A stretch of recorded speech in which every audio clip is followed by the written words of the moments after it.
Hello everyone, welcome to my channel. Indian economy का ये 4th video है। इनमें हम ब्रांचेस ऑफ इकोनॉमिक्स के बारे में पढ़ेंगे, यानी अर्थशास्त्र की शाखाएं।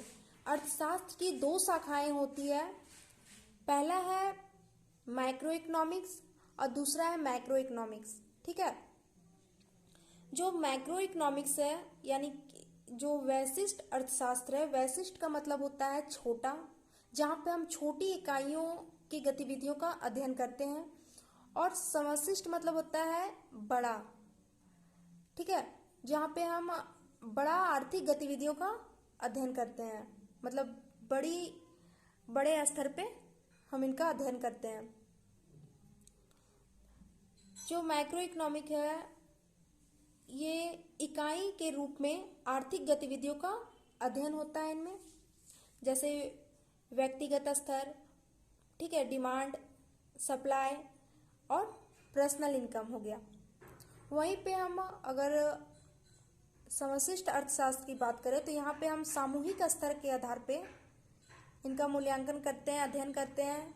कुल मांग हो गया, ठीक है, कुल पूर्ति, राष्ट्रीय आय, नेशनल इनकम, ठीक है, और total supply, total demand, collective level. दोनों में डिफरेंट यही है कि इनमें जो है वो एक छोटे स्तर पे, छोटे इकाई के रूप में आर्थिक गतिविधियों का अध्ययन किया जाता है, और इनमें बड़े स्तर के आधार पे आर्थिक गतिविधियों का अध्ययन किया जाता है।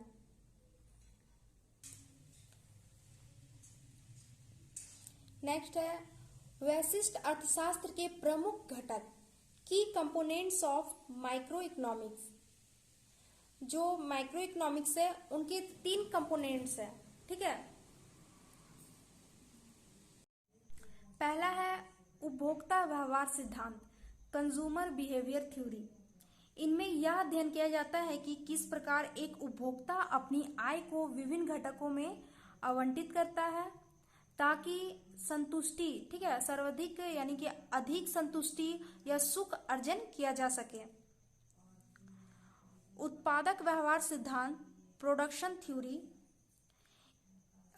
इसके अंतर्गत यह अध्ययन किया जाता है कि किस प्रकार एक उत्पादक यह विचार करता है कि किस प्रकार वस्तु का उत्पादन करना है तथा कितना करना है ताकि अधिक से अधिक लाभ अर्जित किया जा सके।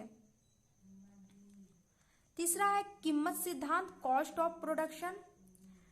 वास्तव में यह वैशिष्ट अर्थशास्त्र का सबसे महत्वपूर्ण घटक है, जिसके अंतर्गत यह अध्ययन किया जाता है कि बाजार में वस्तुओं की कीमत किस प्रकार से निर्धारित होती है। ठीक है। तो वहीं पे समशिष्ट अर्थशास्त्र के प्रमुख घटक है की कंपोनेंट्स ऑफ माइक्रो इकोनॉमिक्स। ठीक है, इनके जो कंपोनेंट्स है वो टोटल 7 है।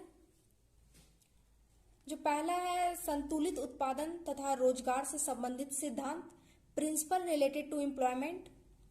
दूसरा राजकोषीय नीति, फिजिकल पॉलिसी। तीसरा मौद्रिक नीति, मॉनेटरी पॉलिसी। चौथा है मुद्रास्फीति एवं अस्फीति, इन्फ्लेशन एंड डिफ्लेशन। सरकारी बजट, गवर्नमेंट बजट। मुद्रा आपूर्ति एवं शाखा सृजन, money supply and credit creation. विनिमय दर, भुगतान संतुलन, exchange rate, balance of payment.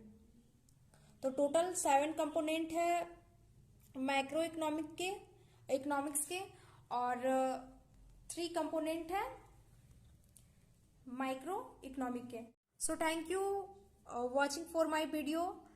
Next video में हम नेक्स्ट पॉइंट को डिस्कस करेंगे।